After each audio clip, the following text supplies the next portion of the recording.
Thank you for joining us for this inaugural episode of The Pulse. This show explores the continuous beat that is felt through diverse African and African diaspora communities. We will have live interviews, demonstrations, and entertainment. Join us as we look at the connections between African descendants from around the world. We will holistically and critically look at economics, politics, education, entertainment, and health. Today, we start by looking at alternative and traditional approaches to health and wellness. Our guest is nationally renowned herbalist and certified holistic specialist, Queen Afua. She is a lecturer and New York Times best-selling author of 4 books, including Sacred Woman, A Guide to Healing the Feminine Body, Mind, and Spirit, Heal Thyself for Health and Longevity, The City of Wellness, Restoring Our Health Through 7 Kitchens of Consciousness, and her most recent book, Overcoming an Angry Vagina. These books address the current health crises facing African American and other women. Many women have been transformed by their association with Queen Afua. Queen Afua, welcome to the show. Thank you, Doctor, so much for having me. It's my pleasure. Yes, I'm glad that you're able to make it here, and we're excited about this inaugural opportunity to have a discussion with you here. So I want to ask you several questions, but first and foremost, I want to know, how did you begin this journey? Well, I began with a quote I'll give. I was sick and tired of being sick and tired. Fannie Lou Haman. Yes. I was age 17. I had arthritis. I had chronic asthma, chronic hay fever, eczema from head to toe. I had headaches. I had PMS. I was really sick. Right. But I was also living the all-American fast food, toxic diet lifestyle. And that contributed to my demise. Okay. And I was invited to come on a actually holistic retreat.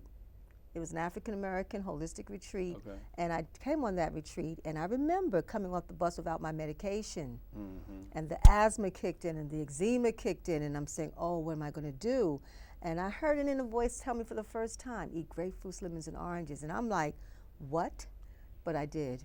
And I also met with some wonderful holistic people, one of which is Dr. Johnny Moore. He's a master herbalist. He's now an ancestor. Okay. He became my spiritual grandfather and told me about the plants and the power in the plants for healing, as Dr. George Washington Carver was. That's a part of African legacy, is using plants for medicine. And so that night, the asthma was still there. I sat in front of a fireplace, and I did not know that the heat from the fire was going to be part of my cleansing. Right. I did not know I was even on a fast because I was on liquids all day long, natural, fresh orange juice and grapefruit juice and lemon water and herb tea. I didn't know I was on a fast. So your fast was accidental. Yes, but there's no accidents. Right. The next day I had my first detox. I didn't realize it was a detox until I started to study about natural healing and the process one goes through when they start to cleanse. And so I detoxed the next morning for 1 hour. Mucus came out of my nose, my mouth, my eyes. That mucus was really the asthma, the hay fever, the allergies, the eczema.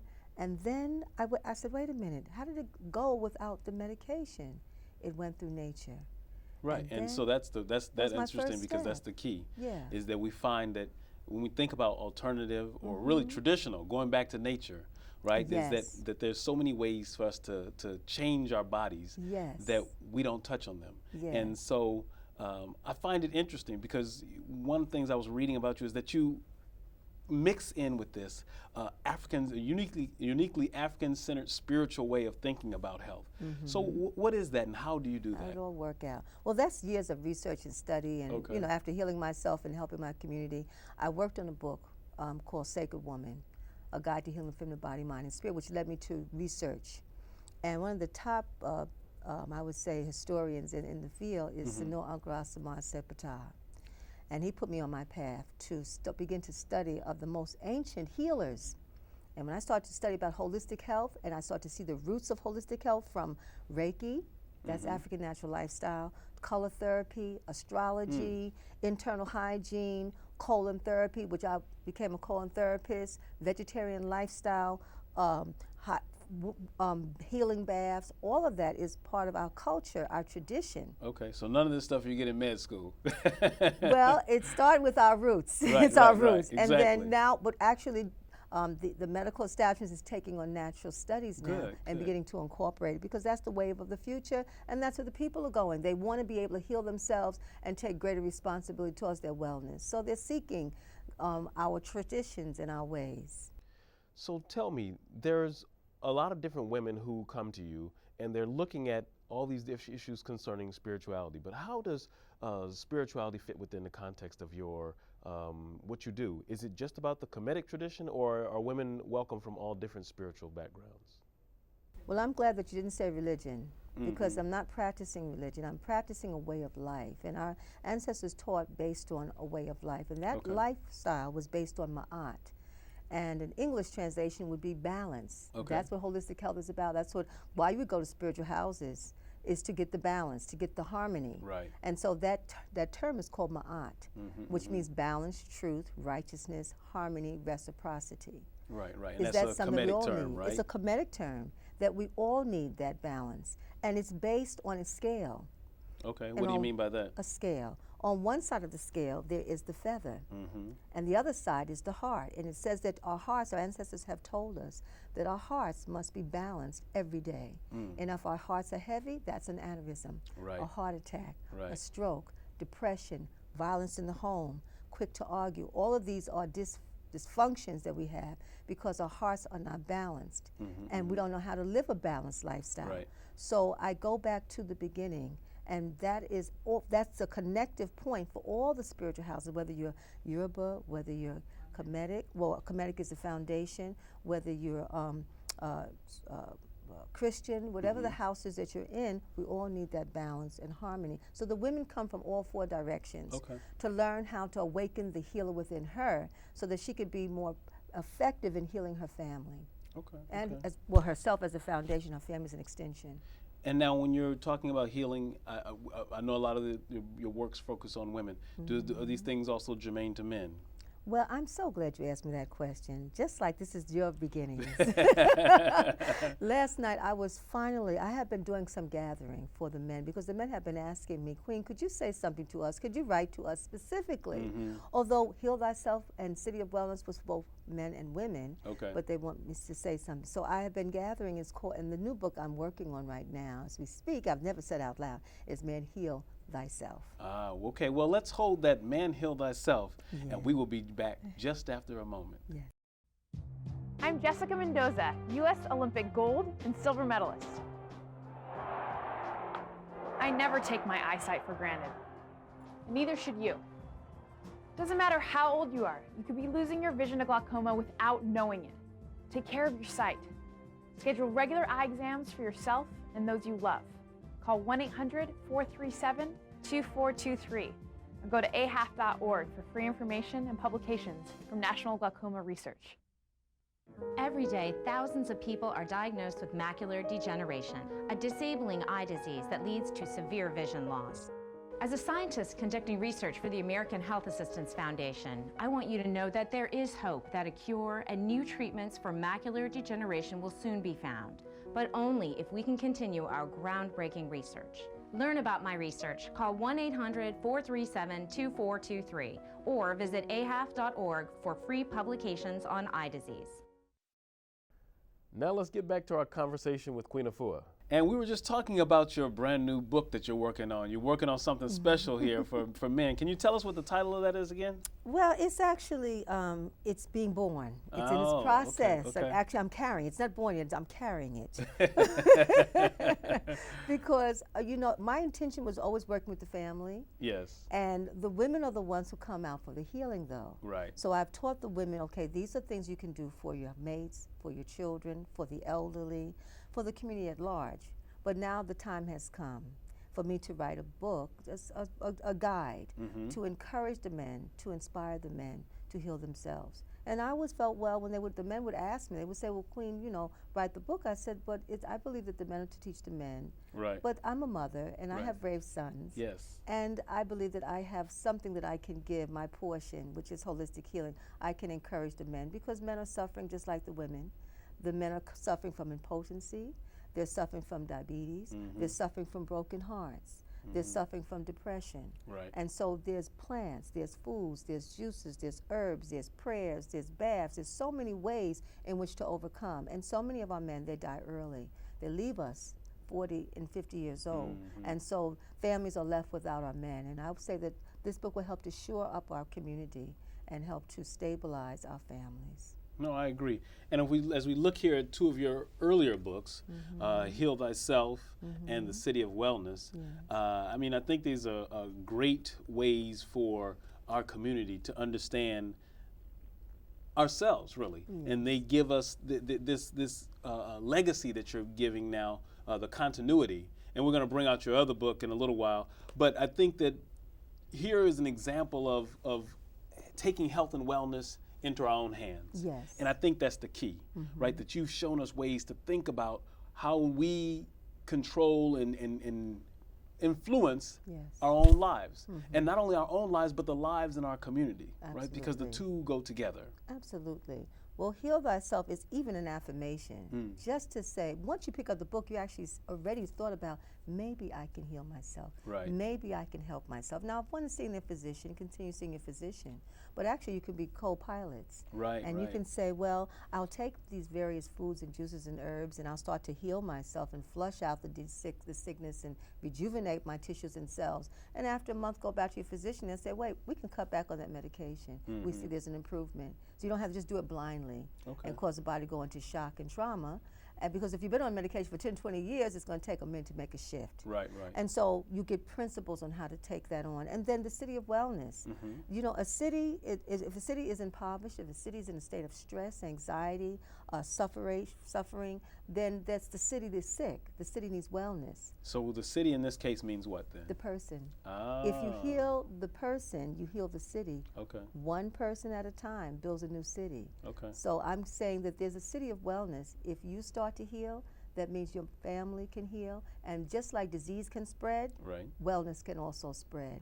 And so we do it through food as medicine, and I give over 250 recipes to begin to cleanse the household. And I said the kitchen is your first line of defense to restore the house, and that's your nutrition kitchen pharmacy. Okay. Go inside that kitchen and make juice to begin to heal the bones and joints. For example, if someone had arthritis in the family, by the time you're 35 years old, the pains start to kick in the knees. Right. So if you can make half a cup of turnip juice and then a fourth cup of broccoli juice to boost the immune system up, you'll start to feel the body restore itself simply by taking vegetable juice. Absolutely. Okay. Give us one other little quick secret. If we had one other thing that that was ailing us, say for instance, a common thing in our community is high blood pressure. High blood pressure. Hypertension. Well, we all know about the garlic. You could put that into your vegetable soup, garlic or leeks or scallions, and that helps to lower the blood pressure. And matter of fact, once the soup is almost done, the bean soup, the lentil soup, the vegetable soup, don't even cook it. Chop it up really small and let it steep. It becomes like a tea, and it's more activated to bring the pressure down. Okay. And then maybe pressure is also connected to the colon. So flush the colon, add some flaxseed to your salads or your flaxseed oil, and it will help to lubricate the colon so some of the congestion will leave the body as well. Okay, that's wonderful. See, I'm glad you're saying these things because, you know, we need to really think outside the box. Yes. And we need to really think how we can do things to heal ourselves, but know that it's not so complex that to have to dig somewhere and do something that people are completely resistant to. Yes. If we know that it's in our grasp absolutely. and that it's a matter of changing our mindset, then we can do it. Well, that's why I said the heal thyself is a constant affirmation. Every day you have to wake up again and say, I can heal myself again. Yes. I can heal and sometimes we'll fall off. I mean, we survived the holidays. Everyone kind of became food addicts and fell off and under pressure and the stress and the cold weather. So now we can realign this coming in this year. And then I have helpers. I have nature supporters. I teach you about lifestyle development, but I also have formulas to help to support you. Okay. One of which is my green rejuvenation formula, my Green Life Nutritional formula. You would take that. So if you're tired, if you're fatigued, if you find yourself having poor memory, the body just needs nutrition. Most disease is two things. One is malnourishment. So the body needs nourishment. And one is the body is filled with toxicity, fast foods, processed foods, Right, microwave foods, late night eating, eating under stress, eating on the run, all of this, whether you're a college student or you have a 9-to-5 job, you have your family, everyone needs to be rejuvenated. I think I snuck a bottle of Did your special mixtures here, Yeah. and I think these are this is the Master Herbal Formula 2. Now, what's the difference between Formula 1 and Formula 2? Actually, it's a marriage made in heaven. Well, marriages are good. Yeah, very good. Well, the Green Life Formula is the builder. Okay. That gives you the nutrition, that gives you the vitality and the clarity. It's made of spirulina, it's made of wheatgrass, and those are foods from the plants, from the ocean. And then the Master Herbal Formula, those are 13 herbs to actually detox the liver, the kidneys, the lungs, the gallbladder, the spleen. So you get a chance to clear the house. Looking at the house as a body temple, you begin a chance to clean the house out so the house can now be rejuvenated by the Green Life Formula. And so that for those who are feeling aged and tired and worn, no matter what your age, you can have vitality all your life. Correct. So those two formulas work in conjunction. Good, good. Well, see, I'm glad that you think about this, and one of the things I wanted to talk to you about is how you look at these things holistically. That is that also, you know, we look at this in terms of how we engage in this as a business, because it's not just being healthy, but I think I wanted to ask you a question about how long have you been engaged in this process of health and wellness as part of your business? Well, I officially opened my business 29 years ago as Heal Thyself, and then it grew to the Queen Afua Wellness Institute, where I did workshops and seminars and classes. Right now I'm doing a green practitioner training and a holistic medicine woman training. Good. Well, I'm going to stop you there. Now, we're going to be right back, and we're going to find out some more great details about Queen Afua's wonderful formulas and her other books. Stay tuned to The Pulse. I always pay more than the minimum balance on my credit card. I just opened an education IRA for my kids. I never invest more money than I can lose.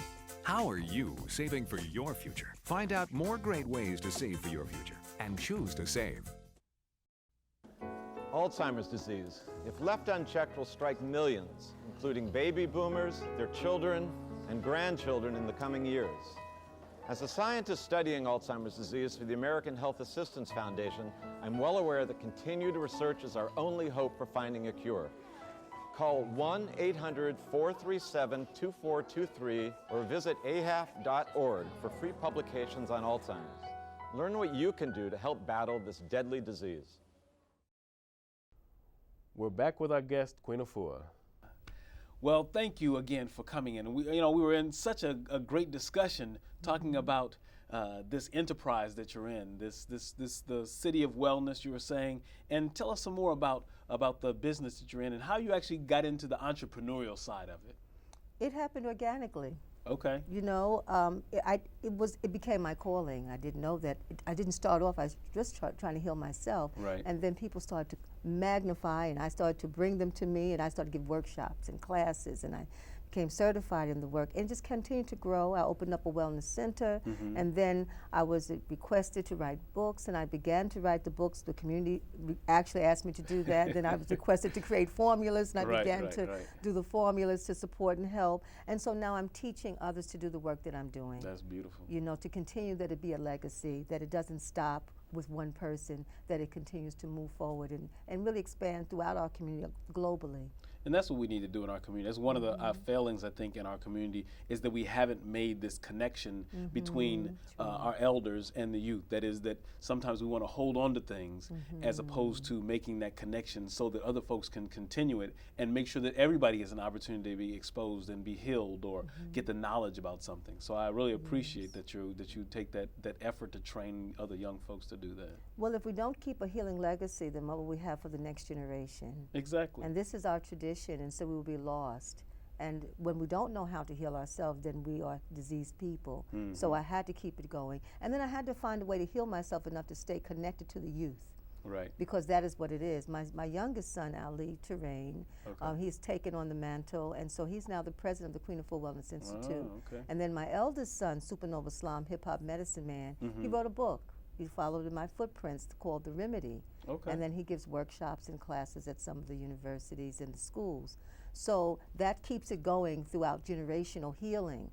As I see the young, the old, and now the babies. Right, right. You know, and that's how we're going to begin to build our communities back up from a disease state, because we know in our communities we have the highest incidence of diabetes, AIDS, depression, fibroid tumors, prostate cancer. It's very serious. Right. And so we're suffering from health disparities. So this is the way in which I'm adding my portion so that we can overcome all of that. Okay. So there's a lot of people who are excited about your move here from Brooklyn to New Jersey. Has that been a smooth transition? How have you been received? Well, it's been interesting because people from Brooklyn are traveling over. They've been like caravanning, traveling with me. Okay. So it's been a bridge between, but it's interesting because in Brooklyn, a lot of people from New Jersey have, through the years, have been coming as clients, taking workshops and classes. So what they're telling me is, Queen, we're so happy to have you. Now we don't have to make the journey. You have made the journey to us. Right. But still here, my goal is to teach and educate so I can create satellites. Well, thank you very much once again. And I want to thank you out there for joining me and my special guest, Queen Afua. Thank you so much. Thank you. Thank you so much for having me. I really appreciate you coming. Thank you. And, you know, we have her wonderful book here, Overcoming an Angry Vagina, and her other books, Heal Thyself, her wonderful products. She has a plethora of products and other things. And I want to take this time to just say thank you and show you that this is a wonderful way to begin a new venture. Thank you for joining us for this inaugural episode of The Pulse. Join us next time when we have more interesting dialogue and important discussions about the African diaspora community.